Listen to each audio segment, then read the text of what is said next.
external validation and the detrimental health effects of narcissistic abuse. Have you ever had someone start fishing for a compliment from you? Have you ever had someone try to fish for a compliment? So they, like, say you're looking at a picture of them and they'll be like, oh, I look so ugly in this picture, right? But they're really doing that. Why? Is it because they are really just trying to give you their honest opinion, or are they fishing for a compliment? So sometimes people will put things out there, maybe something negative about themselves, to try to get you to compliment or validate them. So this is a form of seeking validation from others. So if we're realistic, probably all of us have maybe fished for a compliment from time to time. And that's not totally wrong. External validation can be, well, validating. It feels good to have someone outside of ourselves corroborate our view of ourselves or see us the way we want to be seen. So in itself, external validation is not evil. It is not bad. However, for many trauma survivors, they prioritize external validation as being more important than their own internal validation. For many trauma survivors, they prioritize external validation, making sure that other people say that their opinion is good, or other people give their opinions, and they regard that as higher, more important than their own opinions. The feelings of others is more important than their own feelings. The thoughts of others is more important than their own thoughts. And now, why does this happen? So for one, they're looking for reassurance of their experiences. Due to their traumatic events, they could doubt their own perceptions, their own feelings, their own memories. So seeking validations from others helps them to gain confirmation that their experiences were real, were valid, that their own opinion is valid. They're trying to overcome their self-doubt, their self-blame, or their guilt. So since they're blaming themselves for everything that's happened in their life, even their own trauma, they may see as being their fault. Seeking external validation for them helps them to challenge the self-blame that they're facing. Sometimes it's because they don't have a strong sense of self-esteem or self-worth.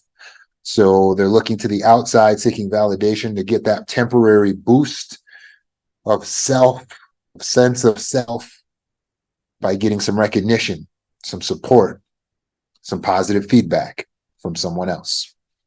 Sometimes they're trying to establish connection.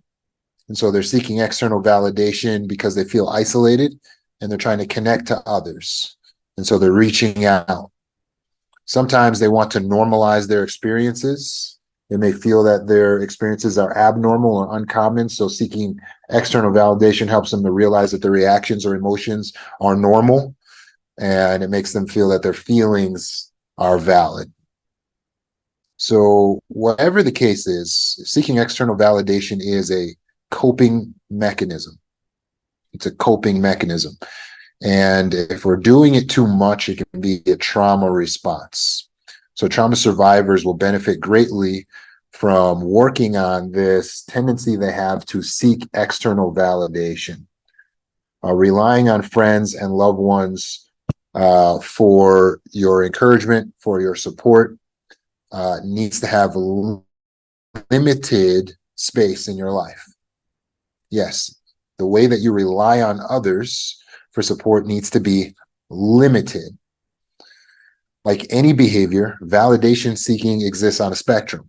So it can be a less harmful habit all the way to totally relying on others for even a sense of being alive or being worthy of living. So you might seek validation as an adult because you received too little as a child. You might be seeking external validation now because you didn't receive it in your childhood. Right now, external validation is not a day-to-day need. I repeat, external validation is not a day-to-day need for a healthy adult anymore. But as a child, it was a need. As a child, external validation was a need. You needed it. You needed it. Children need mothers that are validating them. That was wonderful. That was so smart. I love you much. You mean the world to me. You're so special. You're so capable. See, this is proof that you're so creative. Mothers that are validating their children. It's needed. There's a 2016 study that suggested that emotional validation from mothers, especially in childhood, builds emotional awareness in a child. So when we didn't get it, like some of us here in this discussion, when we didn't get the validation, we feel like something's missing. And that's true, because something was missing. What you missed was the validation from the mother. And as a result, it creates a wound, a hole, because you didn't get something you needed. And the wound still exists in the psyche. That wound now manifests itself in validation seeking, in this case. All of our psychological wounds manifest themselves in detrimental beliefs, biases, and behaviors. The psychological wounds, they manifest in detrimental beliefs, bias, which is your way of thinking, and behaviors. And so an example of a detrimental belief or way of thinking is thinking that we need validation from others in order to be whole, in order to be complete, in order to move forward with the ideas that we have, in order to be valid. That's detrimental, and it's untrue. A detrimental behavior that can come out of this psychological wound is seeking the validation of others. What do you think? What's your opinion? And then people ask you how you feel. I don't know. I don't know how I feel. How do you think I should feel? How do you feel? It's seeking validation in a way that is too external. So a healthy person, a wise person, seeks their validation internally. They seek internal validation as their primary source of validation.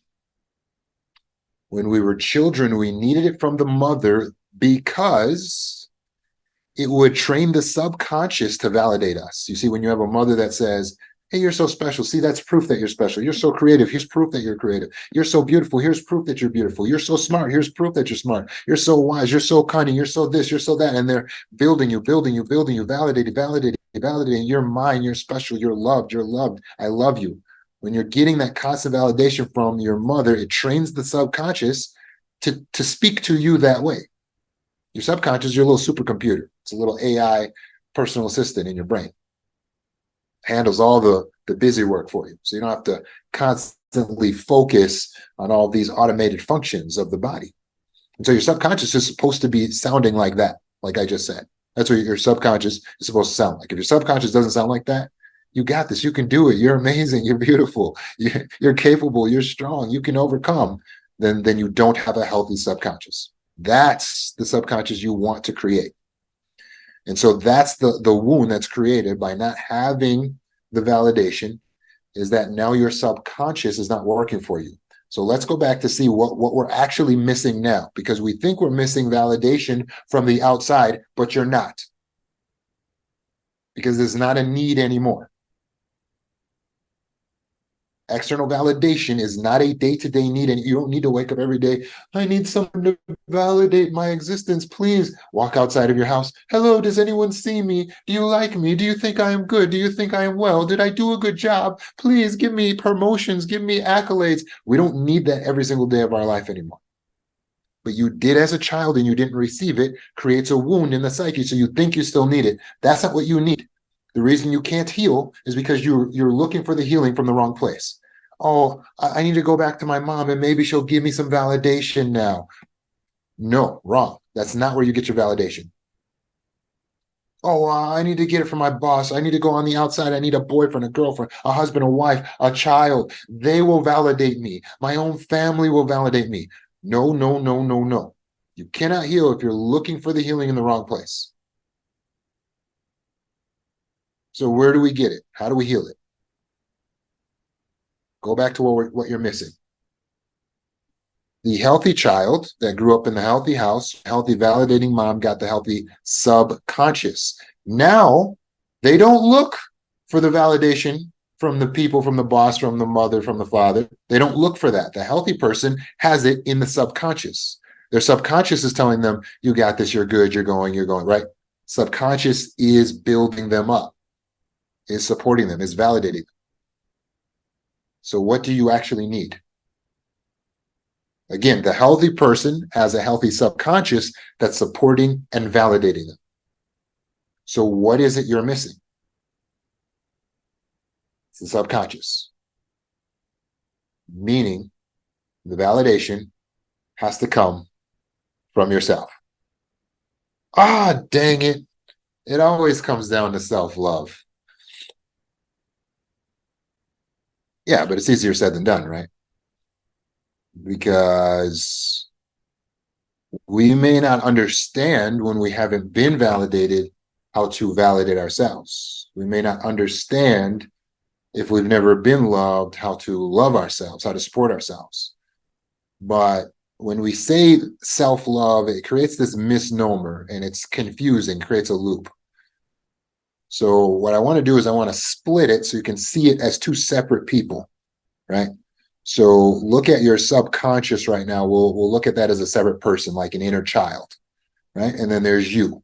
Now you have to train your child. You need to raise your child.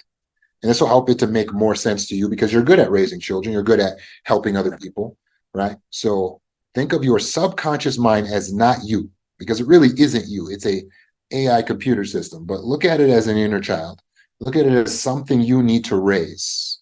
Now, what will you do for that inner child to raise it up in terms of validation? What will you do? Will you tell it, go look for validation from your father? Go look for validation from your kids at school. Will you tell it that? No, of course not.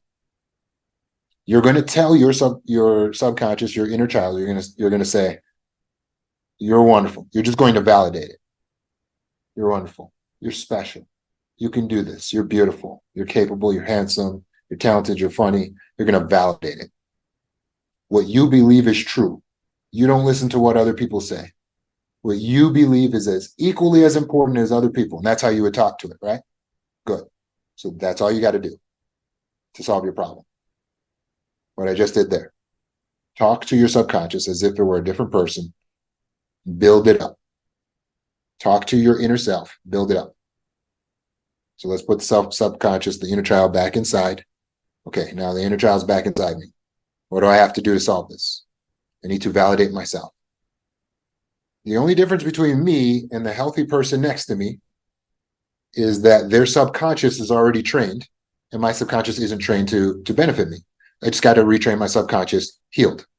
It's that simple. You can heal from this. How do I do it? Validate myself the way I would validate a child. You got this. You got this. You can do this. You're smart. You're capable. You can do this. Not I can't. Not I'm helpless. No. You're not helpless. You're powerful. You're capable. You're able. It is possible. Anything you want to do, you can do. Anything you put your mind to, you can achieve it. You should believe in yourself. This is me talking to myself. You should believe in yourself. Their opinion doesn't matter. I don't care what they think. I care what you think. What do you think? What do you believe? How do you feel? Those feelings are valid. It is valid for you to feel that way. You see what I'm doing? This is how I'm speaking to myself. But I'm talking to the AI supercomputer.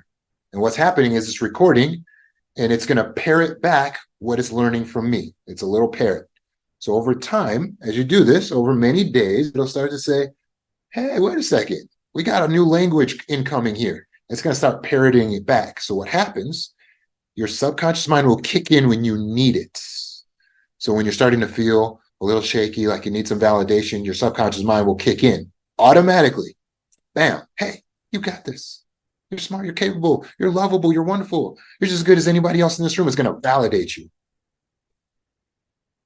And when your subconscious mind is trained to validate you, you are healed from your constant validation seeking in the external.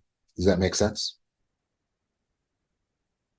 So practically speaking, your steps are to change your self-talk. Speak to yourself every single night when you go to bed, every single morning when you wake up, and all throughout the day with this positive, validating talk. No, I'm stupid, I'm ugly, I'm dumb, none of that. For 60 days, I need you to stop seeking validation from others. This will allow you to heal because we're going to build the neural pathways, which is like building a muscle, to rely on the self, to rely on internal validation. So for 60 days, you're not going to ask anyone what their opinion is of your business. For 60 days.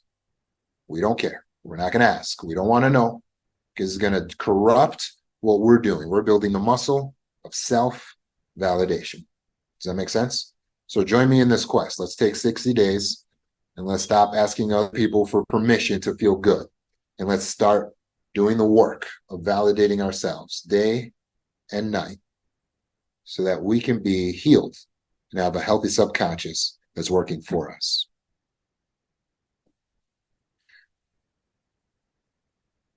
Hopefully you found that talk to be helpful and inspiring. Next, we want to give our attention to Drea Stone. She's a trauma recovery specialist, and she has some special expertise to share with us. Her theme is the detrimental health effects of narcissistic abuse.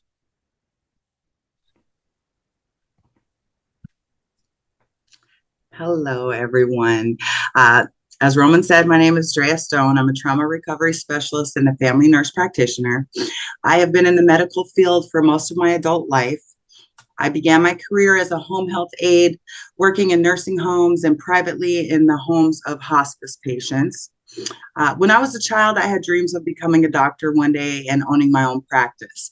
My parents were both narcissists, and my mother had an extremely negative view of anyone who appeared successful.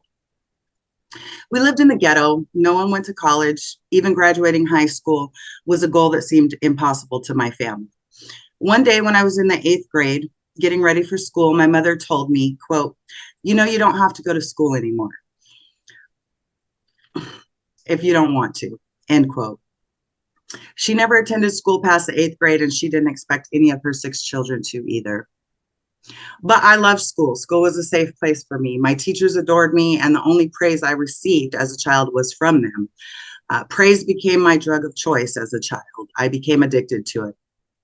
And because I was being raised by narcissists, the craving for praise led me to becoming an overachiever and a people pleaser who spent many years fawning for others and sacrificing myself to the benefit of making other people happy. Despite my mother's attempts to crush my dreams, I did become successful in my educational pursuits. And in July of 2021, I opened my own practice in San Antonio, Texas. My passion for helping others to achieve optimal health for their lives has spanned across many different disciplines. I worked in emergency medicine for 13 years before branching out into primary care, gastroenterology, neurology, infectious disease, and women's health. In my career, I became an advocate for raising health literacy for my patients and their family members. And that is what I would like to do this evening. The focus of this presentation is to educate the audience on the detrimental physical effects of narcissistic abuse and how it contributes to complex post-traumatic stress disorder, CPTSD for short. In other words, how this disorder can manifest into physical symptoms in the body and what we can do to change our lifestyle to live healthier and happier. Roman has talked to us at length and provided vital information in regards to how narcissistic abuse affects us mentally. Anxiety, depression, suicidal ideation, all of these conditions existing in the brain, but I want to bring awareness to you about what happens to the body when you have unhealed trauma. Several books have been written on this subject, and Bessel van der Kolk's book titled The Body Keeps the Score is one of the best-selling books on the topic. In his book, Bessel studies war veterans and others suffering from PTSD, and his work concludes that trauma is stored in the physical body. It is not an easy read. There are many stories of people who have suffered horrific violence and the lifelong effects of trauma. I personally believe that CPTSD and unhealed trauma can affect every body system. We have the brain, heart, lungs, liver, the GI tract. GI tract is everything beginning from your mouth, your throat, your stomach, your intestines, your rectum, out the bottom, all the way down. Even the integumentary system, or your skin, which is designed to protect you, can be affected by emotional trauma. I could go on for days about the human body, but I'm going to try and hit the major points for you tonight, and I encourage you to do further research on this topic for your own benefit. Starting with the brain, MRI studies have proven, listen to me carefully, it has proven that CPTSD can result in significant changes in your brain. You are not crazy. The hippocampus shrinks and the amygdala swells, and both can cause overactivity or underactivity of these parts of the brain. The prefrontal cortex is also affected by CPTSD or narcissistic abuse, resulting in CPTSD. All three of these parts of the brain function to help you process information, deal with thought formation, emotional regulation, decision making, impulse control, memory issues, and more. Because the brain also plays a huge role in the release of hormones in the body, unhealed trauma and chronic stress can cause hormonal issues, which have a ripple effect and can lead to issues with your immune system and the body's ability to fight illness and infection. Hormonal imbalance can lead to mood disorders, hypervigilance, depression, anxiety, sleep disturbances, chronic fatigue, lethargy, weight gain, and addiction disorders. In a nutshell, the chemicals responsible for emotional regulation and mood stabilization are coming from a brain that has been traumatized. In my mind, those suffering from CPTSD, like myself, have the diagnosis of having a traumatic brain injury, albeit not one caused by direct trauma or blunt force, but caused by abuse and emotional trauma. Again, I repeat, you are not crazy. You are experiencing symptoms of a disorder in the same way a cancer patient experiences symptoms such as nausea, pain, and fatigue. We wouldn't blame or shame a cancer patient for their symptoms, so we must not blame or criticize ourselves for the manifestations of our mental illness. In the weekly meetings in the ADAPT program, we have learned a lot about the fight, flight, freeze, and fawn responses, which also originate from the brain, specifically from the central nervous system. This system is based on survival mechanisms needed to help protect you from immediate danger. The fight-flight response is in place to help alert your brain and body so that you can react quickly to life-threatening situations. The CNS releases hormones and activates physiological responses to help you either fight off the threat or flee from it and return your body back to safety. The issue with most trauma survivors is that our fight or flight system can often be triggered in situations where it is not necessary. Something as simple as being stuck in traffic, being in social situations, or even having to pick out which type of toothpaste to buy can lead to a hyperactive CNS response. It can be triggered by our own perceived stress in a multitude of different scenarios. When the body response is constantly activated, it can cause long-term detrimental health effects. Chronic stress causes your blood vessels to constrict, leading to cardiovascular issues such as narrowing of the arteries, high blood pressure, and puts you at an increased risk for heart attack and stroke. The release of excess cortisol or prolonged elevated levels of cortisol leads to increases in your heart rate, blood pressure, and can change your respiratory or your breathing pattern. One research study that I reviewed in preparing this presentation came to the conclusion that cortisol is the key biomarker of mental illness. So it is extremely important that we understand this. Cortisol strongly influences the central nervous system. Elevated cortisol levels also contribute to obesity, which leads to many other illnesses and ailments. After my 30-year relationship with a narcissist ended, I lost 40 pounds immediately, like within a few months, and I've kept it off. My doctor was shocked when I went in for a physical exam, and even though I was a doctor myself, it took a while for me to make the correlation that I had been living in fight or flight for decades, and that excess cortisol was the reason. Despite my working out consistently and eating healthy, I just could not shed that weight. Cortisol also increases your appetite because every time you go into fight or flight mode, you are using up your body's energy and it needs to be restored. So we overeat And when we do, hormonal imbalances in the body then lead to excess weight gain and difficulty losing weight. The big problem with this is that although you are eating to restore your body's energy, the body will store the unused nutrients as fat, which leads to obesity and can cause diabetes. Having excess cortisol can also affect your sleep habits. Many survivors of narcissistic abuse suffer from trouble sleeping. Letting go of the need to protect yourself, even while trying to sleep, can be difficult for trauma survivors. Just a couple weeks ago, some of us had a meeting with Roman scheduled at 8 o'clock, and when we got concerned when he didn't show up, because he's always on point with the meetings. So when he jumped on at 8:15, he said, "Sorry, guys, I fell asleep. That's a result of not having anxiety in your life. You can fall asleep real easy." And we all thought, like, dang, it would be so nice to have that no anxiety and just be able to pass out like that. But before I move on to discuss what I can do to help improve your physical health, I want to recap and reiterate to you why it is vital to make these lifestyle changes if you are a victim of narcissistic abuse. Without intervention, you are putting yourself at risk, at an increased risk for heart attacks, strokes, diabetes, obesity, issues with immunity or the ability to fight disease, depression, suicidal ideation, many other health issues, including an early death. People are dying because of unhealed trauma. The most important thing I want you to understand, aside from the health risks, is why physical exercise is critical to your healing. In the ADAPT program and in our weekly meetings, Roman has identified 3 key factors vital to our healing from narcissistic abuse. His recommendations are that we complete 30 minutes of meditation, 30 minutes of edification, and 30 minutes of exercise. For those like me that had never heard the word edification, that means 30 minutes of reading, doing the work in ADAPT, watching YouTube videos, basically setting time each day to tap into the resources available to help us on our healing journey. One of the main reasons that he recommends 30 minutes of exercise daily is because exercise fluffs up the hippocampus. It brings more oxygen and blood flow to the brain.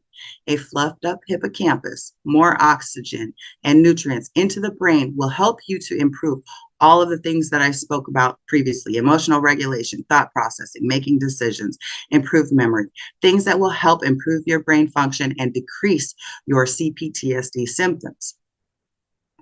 Exercise is also proven to decrease stress. It causes you to breathe deeper and helps relieve muscle tension, which can lead you to a calmer state. Many people have resistance to starting an exercise program because they don't know where to start, and I want to help you with that. First thing, always get cleared by your primary care provider before starting a new fitness routine. Find something that you enjoy doing. In order for you to develop an exercise habit, you have to like what you are doing. If you hate to dance, don't sign up for a Zumba class. I don't care how many calories they say you'll burn. If you don't like it, there's a high probability that you will not commit to it. So I encourage you to try many different things: cycling, walking, strength training, volleyball. It's okay to try new things and work on building an exercise program that works for you. Walking is so underrated, in my opinion. There are many health benefits to just walking for 30 minutes a day. And if you aren't aware, 30 minutes is a mere 2% of the whole day. Many people say they don't have time to work out, but the reality is you make time, even if it's during your lunch break or walking around your kitchen island after dinner or before bed. If you want to walk outdoors but aren't sure how to start, just commit to walking out your front door, down to the end of the block and back. Then keep building on that. By the end of the week, commit to walking 2 blocks and so on. It is 100% you versus you. Walking is also an excellent way to kill 2 birds with 1 stone, because you can put on your headphones and do your edification while exercising. That's what I do most of the time, and this allows me to focus on the healing material that I need to hear, and it distracts me from checking the time or clocking out of my workout early. A lot of videos on Roman's YouTube channel are around 30 minutes, a little bit longer, 40 minutes, but use the time to learn how to further your healing while exercising. Work smarter, not harder, okay? Visit different parks, trails, and gyms until you find something that fits you. I mix my workouts up by going to the gym 3 days a week, but then I'm outdoors performing some type of exercise in nature every single day, walking, cycling, swimming. Those are the things that I enjoy. Again, figure out what you enjoy. If you find a gym that only offers hour-long classes and you don't have an hour to work out, go to the class for 30 minutes. There's no shame in leaving after 30 minutes of exercise, or find a gym that does offer 30-minute classes. I can't talk about fitness without talking about nutrition. So you have to make better choices as far as what we are putting into our body. Remember what I said about the unused nutrients that your body is storing as fat. For me, I like to meal prep. I eat the same foods all the time, healthy foods. My weekly meal prep literally takes me 2 hours a week. On Sundays, I get out the crock pot, pressure cooker, air fryer, whatever I'm going to use for the week. Of course, I treat myself if I'm going out or to social events. I eat whatever I like. But choosing to meal prep saves me money, makes things easier for me, and it's helping my body at the end of the day. Hydration is also important. We must consume at least 64 ounces of water per day.